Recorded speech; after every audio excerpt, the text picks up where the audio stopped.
Kane Holloway had seen enough contracts to know when something felt wrong. The details came in through his private, encrypted channel, a secure line only the highest bidders had access to. That alone meant the job was serious, but it was the specifics, or rather the lack of them, that made him pause. The target's name was unknown. No species, no planet of origin, no affiliations. Just a single call sign, Echo 6. That wasn't unheard of. High-value targets often erased their personal details. But the payment was what made Kane's skin prickle. A bounty this high usually meant two things. The target was either dangerous or protected. Maybe both. He leaned back in his chair, staring at the flickering display of his terminal. The client had been just as vague as the contract itself, transferring a hefty advance before even confirming whether he'd accept the job. That was rare. Usually, there was some level of negotiation. This time, they hadn't even asked for a guarantee of success. They simply wanted him in the game. Kane exhaled slowly. Whoever Echo 6 was, someone wanted them gone badly. And that meant it was time to start hunting. The Outer Rim was lawless, violent, and a goldmine for information, if he knew who to talk to. Kane had spent years cultivating his network, leveraging bribes, threats, and old debts. It was why he always found his mark. This time, though, things were different. At every turn, his sources clammed up. Those who were usually eager to spill secrets for the right price suddenly found their lips sealed.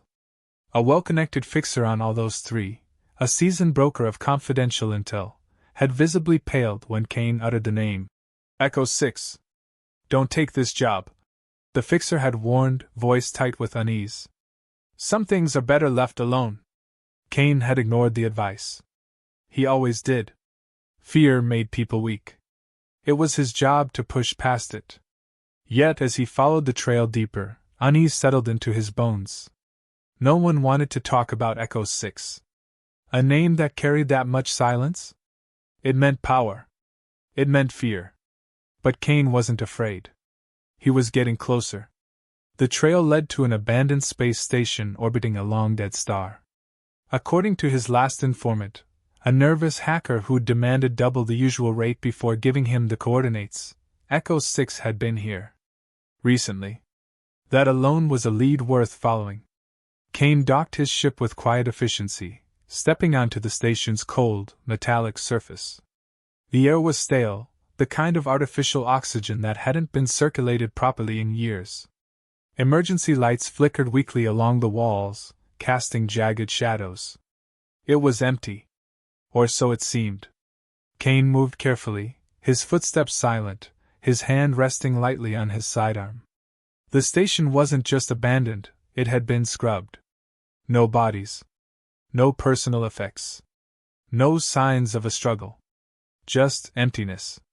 Then his comms crackled to life. Kane! A single word. Low. Deliberate. His blood ran cold. No one should have been on his private channel. Who is this? He demanded, his voice steady despite the pulse hammering in his ears. Silence. Then, distorted by interference, a whisper. You're not the hunter here. Kane spun around, weapon drawn. The station remained still. Silent. But something had changed. He was no longer alone. Kane moved swiftly, his instincts sharp, every step measured. The space station's eerie silence pressed in on him, the whispered voice over his comms lingering in his ears. He'd been hunted before, rival assassins, mercenaries, even planetary authorities, but this felt different.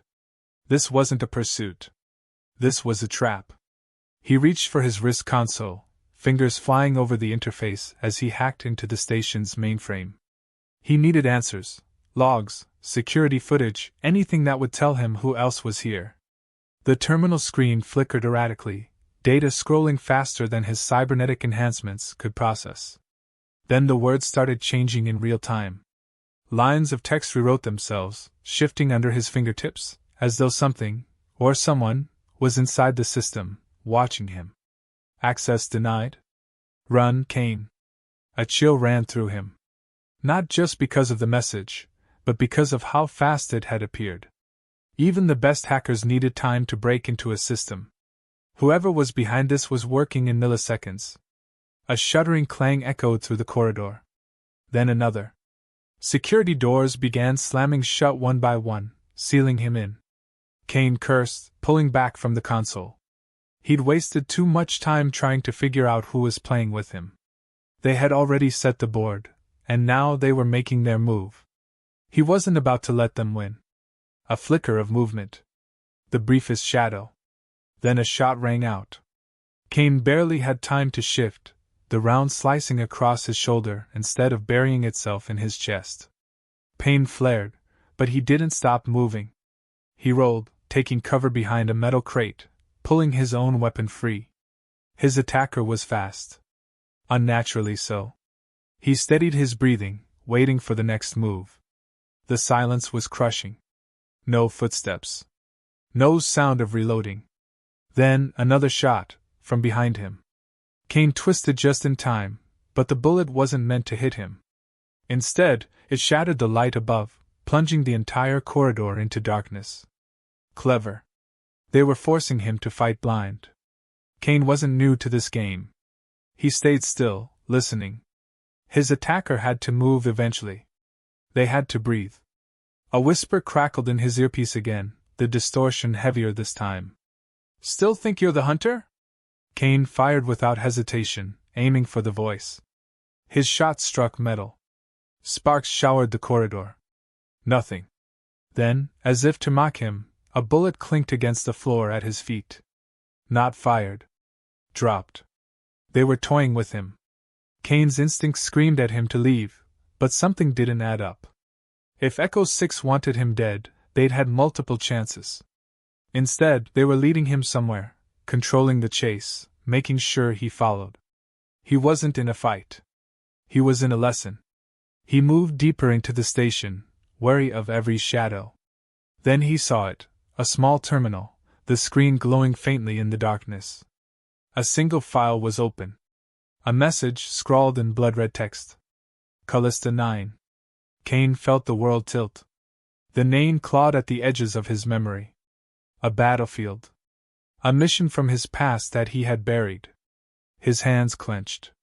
Whoever Echo 6 was, they knew exactly what they were doing. And worse, they knew exactly who he was. Kalista N9 was a graveyard. Once a thriving colony, it had been swallowed by war, stripped down to dust and ruin. The air was thick with the stench of scorched metal, the remnants of battles fought long ago still lingering like ghosts. Kane stood at the edge of the desolation, his ship hidden beneath the wreckage of a fallen transport vessel. The wind howled through the ruins. It sounded almost like voices. He had sworn never to return. Memories clawed their way to the surface. Soldiers moving in formation, the deafening roar of orbital strikes, the feeling of dirt and blood beneath his fingernails. He had fought here, killed here, survived here. And if Echo 6 had brought him back, it wasn't by coincidence. Kane moved carefully, his steps slow but deliberate. There was something waiting for him in these ruins. Something he had long since tried to forget. The whispers of the past were getting louder. The ruins of the outpost were still standing, barely. Walls pockmarked with bullet holes, charred beams jutting from collapsed structures. Kane ran a gloved hand over the cold surface of an abandoned command console, the screen shattered but the power still humming beneath his fingertips. Then, the terminal came to life. A distorted voice filled the air, deep and mechanical. "Playback initiated." Kane's pulse hammered. The screen flickered and then his own voice. "We hold this position. No survivors." A command given in the heat of battle, a mission buried in classified reports. And then another voice, familiar, but broken, laced with agony. "We're still down here. You can't."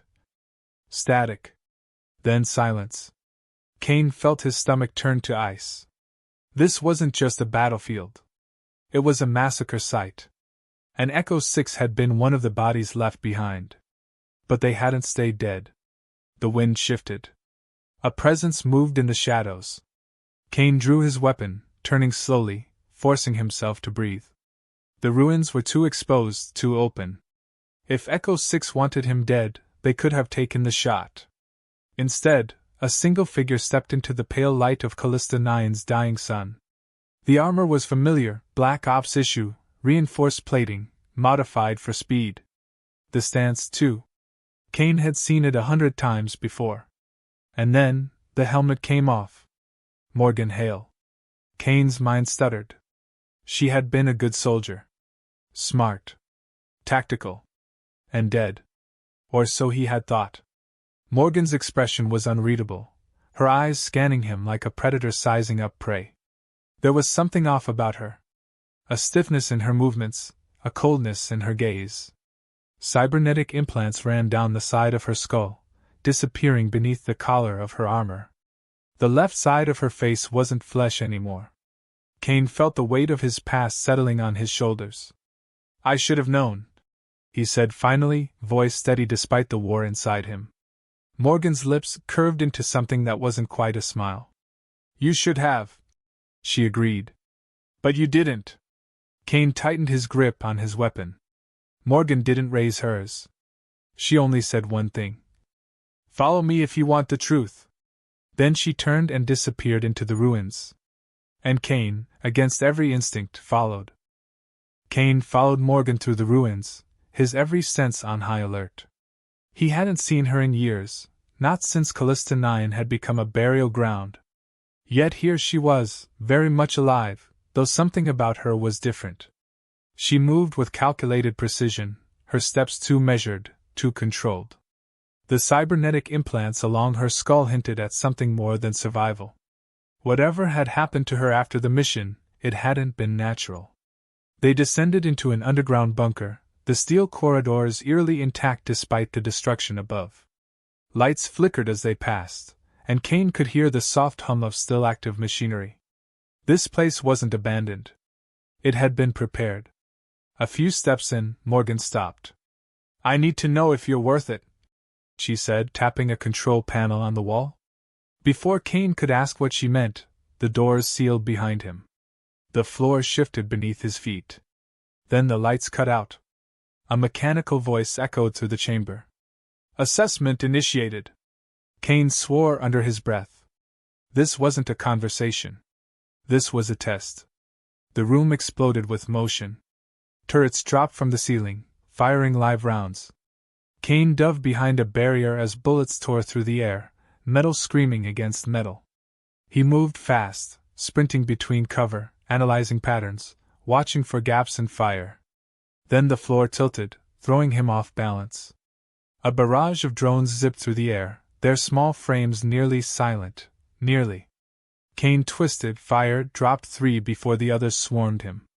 A blade sliced through the air, barely missing his throat. He caught a glimpse of himself in one of the drone's reflective surfaces, his face, tight with focus, his eyes calculating. This was Morgan's design. She hadn't just set this up as a trap. She had built it for him. Kane adapted. He always did.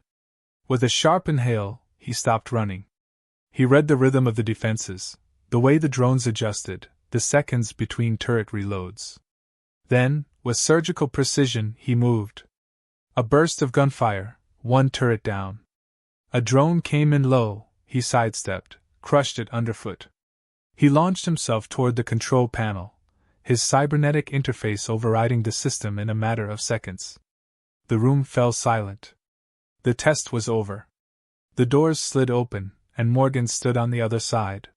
She was smiling. Kane leveled his weapon at her. "You trying to kill me, or make a point?" Morgan stepped forward, unarmed, unworried. "If I wanted you dead, you'd be dead." She stopped a foot away from him. Close enough that he could see the faint glow of her implants beneath her skin. Close enough that he could tell she wasn't bluffing. "This was necessary," she said. "I needed to know if you were still Kane Holloway, the assassin, or just another pawn." Kane didn't lower his weapon. "And?" Morgan tilted her head, considering. "You passed." Kane narrowed his eyes. "Passed what?" Morgan took a breath, then spoke the words that changed everything. "I wasn't the only one left behind." Kane's grip tightened. Morgan's voice was steady. We were set up on Kalista N9. The mission wasn't what we thought it was. And the people who sent us? They've spent the last few years cleaning up the loose ends. Kane exhaled through his nose. Meaning you? Morgan nodded. Meaning us. For the first time since this nightmare began, Kane felt something shift in his gut. The truth wasn't just buried. It was hunting him, too. Kane let the weight of Morgan's words settle in. If what she was saying was true, then the past he had spent years outrunning was no longer content to stay buried. It had found him. He had always believed Kalista N9 was just another failed mission, an operation that had gone sideways like so many before it. Soldiers died. Orders were carried out. Some people walked away, and others didn't. That was the nature of the job. But if Morgan was right, if the entire mission had been a lie from the start, then he hadn't just been a soldier following orders, he had been a weapon used without knowing it. And the people pulling the strings? They were still out there. Watching. Waiting. Cleaning up their mess. Why now? Kane asked, his voice even. If this has been happening for years, why are you still standing? Morgan's cybernetic fingers flexed. Because I stopped running. Kane studied her. The implants, the controlled efficiency in the way she moved, the cold calculation behind her every word. She had been changed, rebuilt. But not broken. He wasn't sure if that made her a survivor. Or something else entirely. She took a step closer. We don't have much time. The people who sent you after me? They don't just want me dead. They want you gone, too. Kane's jaw tightened. That was the part he hadn't wanted to admit to himself. From the moment the contract hit his terminal, something had felt off. The price was too high. The information was too vague. And now, standing in the ruins of a battlefield he thought he had left behind, he finally saw the truth. He had never been hired to kill Echo 6. He had been baited into revealing himself. Morgan led him through the underground corridors, past decayed machinery and rusted weapon lockers. The deeper they went, the clearer it became. This place wasn't abandoned. Data terminals hummed softly, active but disconnected from the main systems. Weapon racks lined the walls, some empty, others stocked with gear that was too new to have been here since the war. Kane stopped in front of one of the terminals, scanning the files. The information was encrypted, but he recognized the markings. Black Ops files. The kind that didn't officially exist. Morgan tapped a key, and a series of holographic images flickered to life. Names. Faces. Some he recognized, others he didn't. All of them were dead. Except for one. His own. Kane stared at the image. His face. His file. The bounty. Who put this out? He asked, his voice steady despite the storm raging in his head. Morgan exhaled. Same people who sent us to die on Kalista N9. Kane clenched his fists. He had spent years in the shadows, avoiding attention, taking only the contracts that kept him off the radar. And yet here he was, on the wrong side of a hit list. A slow realization crawled up his spine. Then we're not the last ones, he said. If they're still trying to clean up, that means someone else survived. Morgan gave a small, grim nod. Maybe. But not for long. Kane exhaled sharply, running a hand through his hair. Every instinct told him to disappear, to get as far away as possible before the real kill teams were sent. But something held him in place. Kalista N9. The voices on the comms. The order he had given. No survivors. Except there had been. And now, years later, he was standing in front of one. Morgan had every reason to want him dead. Yet instead she had dragged him here. Tested him. Offered him the truth. She was giving him a choice. Kane stared at the dusty floor, then at the weapon racks, then at Morgan. She was waiting. Not pressuring. Not forcing him into anything. Just waiting. She had made her choice already. Now it was his turn. He had spent years believing he was the predator, the unstoppable assassin, the one pulling the trigger. But this job, this contract, had flipped everything upside down. For the first time in a long time, Kane Holloway was the hunted. He let out a slow breath, then reached for a weapon from the rack, testing the weight in his hands. Morgan's expression didn't change, but he caught the slightest shift in her posture, approval. Kane smirked. "Let's go hunt the real monsters." Morgan nodded. Together, they disappeared into the dark. And when the galaxy heard of them again, it would know one name: Echo 6.